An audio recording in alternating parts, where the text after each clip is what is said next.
குருவே துணை. இப்பதனை பார்த்து கொண்டிருக்கும் ரிஷப ராசி சகோதர சகோதரிகள் அனைவருக்கும் உங்கள் கண்ணமங்கலம் சேற்று ஜோதிடரின் பணிவான வணக்கம். நாம் இப்பதில் காண இருப்பது மாத பலன் வரிசை. ஆங்கில மாத பலன் வரிசை நவம்பர் 2025 எவ்வாறு இருக்கப் போகிறது, என்ன பலாபலன் கிடைக்கப் போகிறது விரிவாக பார்ப்போம். கவனமாக கேட்டுக்கொண்டு வாருங்கள். நல்ல நல்ல விஷயங்களாம் சொல்லப் போகிறேன், கேட்டுக்கொண்டு வாருங்கள். உங்கள் ராசிநாதன் சுக்கிரன் உங்கள் ராசிக்கு 5இல் அமர்ந்திருக்கிறார். இதனால் பார்த்தீங்கன்னாக்கா உங்களுக்கு குடும்பத்தில் பெண்களாக ஒரு ஆதாயம், கௌரவம், பெண் பிள்ளைகளாக ஒரு ஆதாயம், கௌரவம் உங்களுக்கு கண்டிப்பாக வந்து சேரும். குடும்ப தலைவருக்கும் சரி, குடும்ப தலைவியும் சரி, ஒரு குடும்பத்தில் ஒரு ஒற்றுமை ஓங்கும். இவ்வளோ நாளாக கணவன் மனைவிக்குள்ள குடும்பத்தில் ஒருத்தர் ஒற்றுமை இல்லாமல் மனசாப்பாடு இருக்கிறவங்க எல்லாம் விலகி குடும்ப ஒற்றுமை ஓங்கி சிறப்பாக இருக்கும். பொருளாதார உயரும். குடும்பத்தில் எல்லோருக்கும் ஒரு நல்ல நல்ல செய்தி, எதிர்பார்த்த நல்ல செய்தியெல்லாம் வந்து சேரும். பொருள் வாங்க யோகம். பெண்கள் வீட்டுக்கு டிவி, ஃப்ரிட்ஜ், இப்படி நகை, வெள்ளி கொலுசு, வெள்ளி நகை இதெல்லாம் வாங்குகிற யோகம் சிறப்பாக இருக்கிறது. பெண்களுடைய கையிருப்பு, சிறு சேமிப்பு உயரும். தாய் வழி உறவு, தாய் வழி துணை, சப்போர்ட் எல்லாம் நன்றாக கிடைக்கும். நீங்கள் எதிர்பார்த்ததில் பெண்களுக்கு எதிர்பார்த்த இடத்துலிருந்து நல்ல செய்தி, நல்ல உதவி வந்து சேரும். அதனால் இந்த மாதம் ரிஷபராசிக்கு ஆணானது பெண்ணானது குடும்பத்தில் ஒரு நல்ல நல்ல செய்தி, நல்ல விஷயங்கள் நடக்கப் போகிறது. உங்கள் ராசிக்கு 3இல் குரு பகவான் இருப்பது இவ்வளோ நாள் இருந்த தடைகள் எல்லாம் விலகி, தடை என்று போயிட்டு கொண்டிருந்த காரியங்கள் எல்லாம் விலகி உங்களுக்கு காரிய வெற்றியாக போகிறது. இது செல்லும் காரியங்கள்லாம் டக்குன்னு வேலை முடிஞ்சிடும். எல்லாம் காரியம் முடிஞ்சு நல்லது நடக்கும், வெற்றிகரமாக நடக்கும். இவ்வளோ நாள் இருந்த அந்த மனக்கவலை, மனக்குறை இதெல்லாம் விலக போகிறது. ஒரு ராசிக்கு 4இல் கேது பகவான் இருப்பது அசை சொத்தில் இருந்த பிரச்சனைகளாக வர வாய்ப்பு இருக்கும். வம்பு வழக்கு கேஸ் போகிறதால ஒரு வாய்ப்பு கை வரும். கவனமாக கையாண்டு அல்லது தப்பிக்க பாருங்கள். 2 வீலர் போனாலும் போலீஸ்கார முறையே கேஸ் போடுவோம். ஹெல்மெட் இல்லை, லைசன்ஸ் இல்லைன்னு. அதில் கவனமாக இருங்க. சொத்து பிரச்சனை, சின்ன சண்டை பெரிய சண்டை போய் முடியும். இதில் கொஞ்சம் கவனமாக இருங்க. அதனால் பெரிய அளவு பாதிப்பு கவனமாக தான் நீங்கள் அதை தப்பிச்சிக்கலாம். சரிங்களா? வண்டி வாகன யோகம், நில சொத்து வாங்குற யோகத்தெல்லாம் ஒரு சின்ன சிக்கல் வரதுனால நீங்கள் கவனமாக கையாளுவதா சிறப்பு. அதுக்கு நீங்கள் வேணாக்க கணபதி வழிபடும் போது அதுலேருந்து நீங்கள் தப்பித்து கொள்ளலாம். சரிங்களா? உங்கள் ராசிக்கு 5 சொன்ன மாதிரி சுக்கிர பகவான் சிறப்பாக இருக்கிறார். 6இல் உங்கள் ராசிக்கு 6இல் சூரிய பகவான் இருப்பது அரசாங்கத்தில் லோன் வாங்கி தான் கடை தொல்லை பண்ணுவாங்க. அரசியல்வாதியாக லோன் காசு வாங்கினாலும் தொல்லை பண்ணுவாங்க, கடை சொல்லுவாங்க. ஃபைனான்ஸ் விஷயத்தில் ரொம்ப எச்சரிக்கையாக இருங்கள். வாங்கிய கடனை அடைக்க நிர்பந்தம் செய்வார்கள். அதனால் கவனமாக இருங்கள். மேற்கொண்டு கடன் வாங்காமல் இருப்பது தான் உங்களுக்கு சிறப்பு.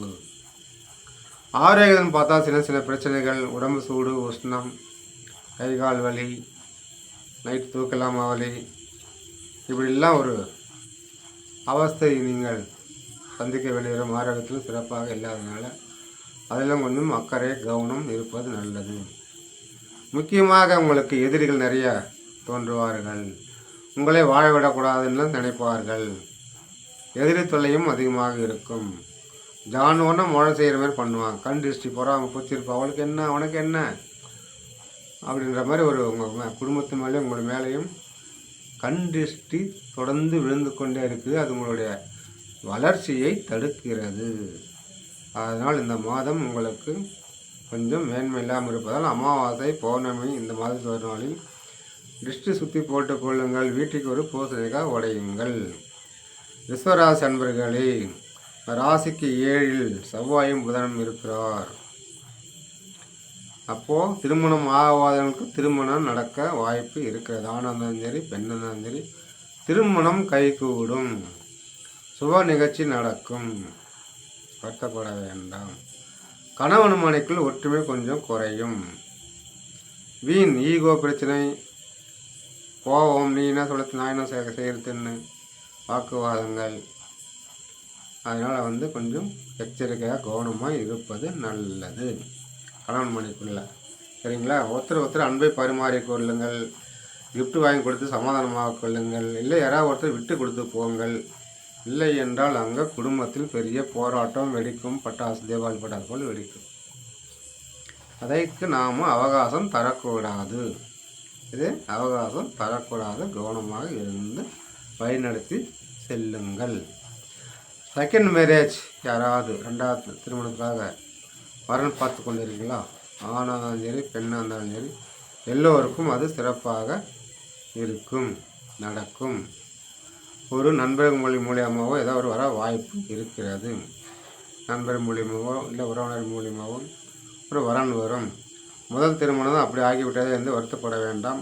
இரண்டாவது திருமணமும் சிறப்பாக நடக்கும். ஓகேவா? அதனால் வருத்தப்பட வேண்டாம்.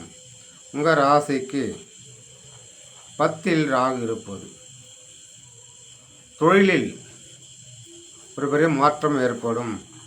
விரிவுபடுத்துவீங்க, தொழிலை விரிவுபடுத்துவீங்க. பொருள் சரக்கு நிறைய வாங்கி போடுவீங்க. அழகாக நீட்டாக டெவலப் பண்ணுவீங்க தொழிலை. ஸோ நீங்கள் என்னென்ன அதாவது எப்படிலாம் நினைக்கிறீங்களோ, எப்படிலாம் தொழில் நடத்தணும் ஒரு விரிவுபடுத்த நினைக்கிறோம் அதெல்லாம் செய்வீங்க. சிறப்பாக இருக்கிறது. வருமானம் லாபமும் அதிகமாகவும் வரும். முக்கியமாக இந்த கேமராமேன், ஸ்டுடியோமேன், கலைத்துறையில் இருப்பவர்கள் டாப்பாக இருக்குது. சரிங்களா? அதனால் நம்ம தொழில் அதிகமாக இருக்கிறது. 11 சனி பகவான் இருப்பது செய்யும் தொழிலில் ஒரு லாபம், அனுகூலம். வயதானவர்கள் யாராவது இருந்தால் உங்கள் வீட்டிலும் சரி, தொழில் நிறுவனத்திலும் சரி, அவர்கள் மூலம் ஒரு ஆதாயம் இருக்கிறது. அவர்களை நன்றாக கவனித்துக் கொள்ளுங்கள். அவர் வேண்டிய உதவி செய்யுங்கள். அவங்களுடைய ஆசீர்வாதம் உங்களை முன்னுக்கு கொண்டு செல்லும். அதுதான் உங்களுக்கு ஒரு சிறந்த ஒரு பரிகாரம். சரிங்களா? ஆகவே ரிஷபராசி அன்பர்களுக்கு பொதுவாக வெளிநாடு யாராவது போகணும், இல்லை வெளிநாட்டில் யாராவது வரணும் அப்படின்னாலும் இந்த மாதம் நல்லதாக இருக்குது. வெளிநாடு போகணும் நல்லா இருக்குது. வெளிநாடு படிக்க போகிறதாலும் சரி, வேலைக்கு போகிறதாலும் சரி, இல்லை டூர் போனாலும் சரி, அந்த அமைப்பு யோகா இல்லாமல் அதுக்குண்டான முயற்சி நீங்கள் எடுக்கலாம்.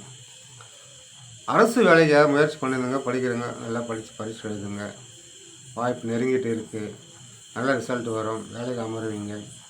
உங்கள் ஊரே உங்களை பாராட்டும் அளவுக்கு பரவாயில்ல, அந்த பையன் வேலைக்கு போயிட்டான், அந்த பொண்ணு வேலைக்கு போயிட்டான், அது எப்படி இருந்தாங்க எப்படி ஆகிட்டாங்கன்ற மாதிரிலாம் பேசுவாங்க. அதுக்கெலாம் வாய்ப்பு இருக்குது. ரிசர்வ் ஆண் பெண் யாராக இருந்தாலும் சரி, மாணவர்கள் நன்றாக படிப்பும் வரும். வேலைக்கு முயற்சி பண்ணாலும் வேலை கிடைக்கும். குறிப்பாக அந்த பேங்க் வேலை யாராவது முயற்சி பண்ணிங்களா, எக்ஸாம் எழுதிருக்கீங்களா பாருங்கள். பேங்க் வேலை செய்பவர்களுக்கு, அதாவது முயற்சி பண்ணுபவர்களுக்கும் நல்ல ஆதாயமாக இருக்கிறது. அது மட்டும் இல்லை, வேலையில் இருப்பவர்களும் ஒரு ப்ரொமோஷன், சம்பள உயர்வு இந்த மாதிரிலாம் வர வாய்ப்பு உங்களை தேடி வருது. ஆனால் பேங்க் வேலை செய்பவர்களும் ரொம்ப டாப்பாக இருக்கிறது. துணி கடை, ஜவுளி கடை, நகைக்கடை வைத்திருப்பவர்களும் அதில் வேலை செய்பவர்களுக்கும் ரொம்ப சிறப்பாக டாப்பாக ஸ்வீட் கடை வச்சுருக்கணும். ரொம்ப அருமையாக இருக்குது. நவம்பர் மாதம்லாம் உங்களை எங்கேயோ போயிட போகிறீங்க. அதனால் வருத்தப்பட வேண்டாம். அது மட்டும் இல்லை, உங்களுடைய எதிர்காலம் எப்போ நல்ல நேரம் வரும், அது உங்களுடைய எதிர்காலமும் பிரகாசமாகவும் அருமையாகவும் இருக்கிறது.